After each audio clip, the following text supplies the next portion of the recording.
Hour 2 of the show. I'm Elias Makos. You can follow me on all the social medias at Elias Makos on Twitter and Instagram and all that fun stuff. For Hour 2, as we kick things off, just how bad is this story of a high-ranking Canadian intelligence official being arrested by the RCMP? What did he do? Who's at risk? Let's break down this complex story now. Joining me on the line is Michel Juneau-Katsuya, a former CSIS agent. Michel, always great to talk to you. Thank you very much, Elias. So, listen, I've been following the story here and there. It's kind of sort of freaking me out because it seems like this is someone that was very high up. What are the basics here, Michel? Who is this guy? Why is this such a big deal?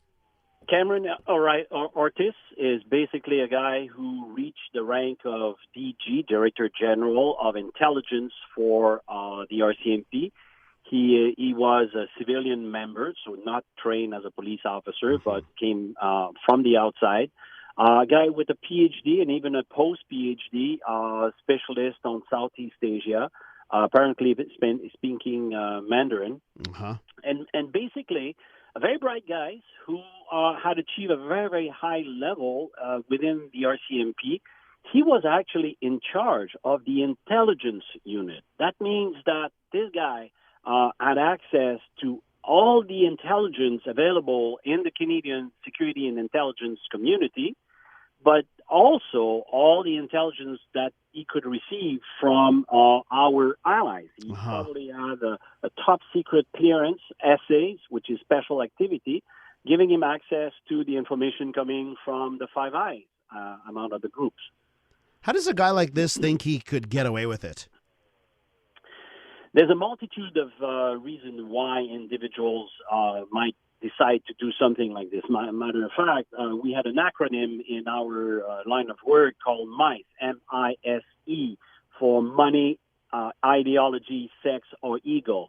And here it would appear that at first sight, but we don't have all the full pictures. It would appear at first sight that this guy needed money or wanted to do that to do this for money. He was given away by a criminal that was turned by the FBI, and it's the American that tips the Canadian about this guy who apparently in 2015 tried to tried to sell information already back in 2015. He joined the RCMP in 2007.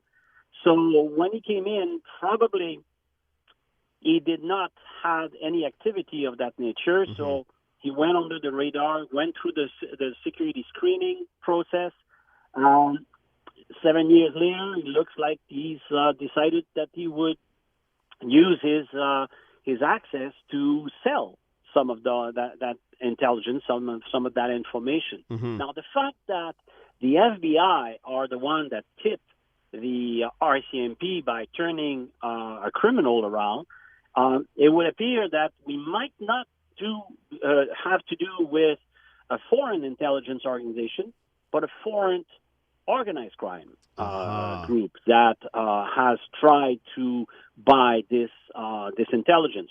And that's something that we've seen before. Right here in Montreal, for example, we all remember the sergeant detective that tried to sell name of informants to the Hells Angels. The same Hells Angels succeeded in planting moles within the police department.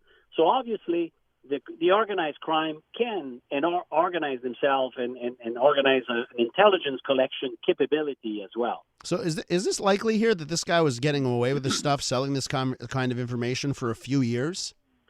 Well, according to the information we got so far, and of course the information coming through the public is very limited, he had not succeeded yet to sell quite a lot. He tried in 2015. It's not known if he succeeded at that time. We definitely know that he was preparing now to try to sell again, and very serious information because a search warrant done to his home, the RCMP found the list of undercover agents operating in Canada and abroad. So very, very, very sensitive information, which of course could have cost the life of many. Speaking with Michel Juneau-Katsuya, former CSIS agent, and we're discussing this case of a senior high-up RCMP official, intelligence official, being arrested. So, Michel, can you rank this on just how serious this is? Is this, when it comes to, the Canadian intelligence officials, is this about as bad as it gets? Oh, yes. It's difficult to be more than that to a certain extent. But, in all relativity, that is also part of the game. Just last week, for example, the Australians discovered a rogue element within their ranks as well, doing exactly the same thing. The same week, last week, we heard that the CIA had to pull their top source that was close to Putin because they were afraid that their own stupid president was going to reveal the name or the existence of that source. And so they wanted to protect that source that worked for several decades for them. So obviously, it's part of the game.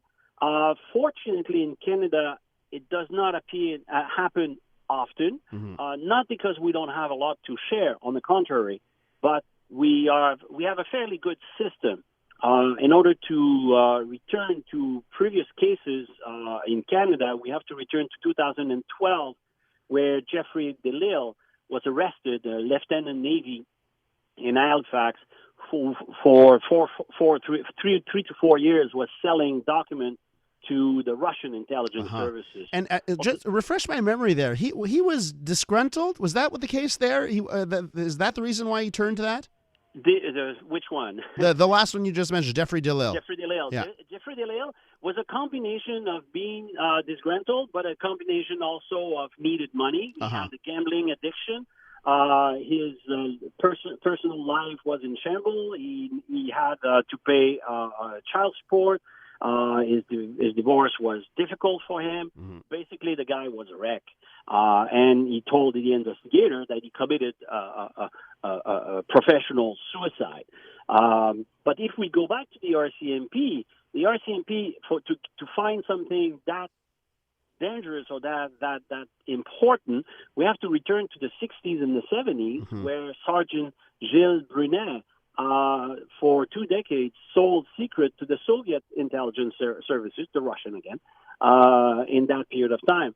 Unfortunately, we only found out in the 80s when a Russian defector shared the information with us. Matter of fact, he shared with me when I was counterintelligence in Montreal the name of Brunet, but Brunet had already passed due to a heart attack. So we never had a chance to arrest the guy and to bring him to court.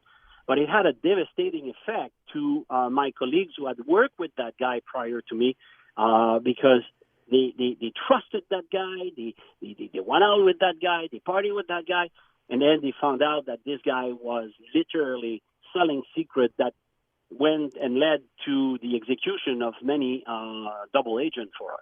Let me ask you this, Michel. You ever get approached in your career when you were with CSIS? Did you ever end up in a situation where you felt, oh my God, I think I'm being approached here to become a spy? That's unfortunately classified. Oh, it is? Oh my goodness. We touched a classified situation. We might as well end it right there, Michel. Thank you so much for taking the time. But I guess, so what, let's just recap that the MISE thing. It's money? Money, ideology, sex, or ego. Some people use the C instead of the S for corruption. But in my mind, corruption goes with the money.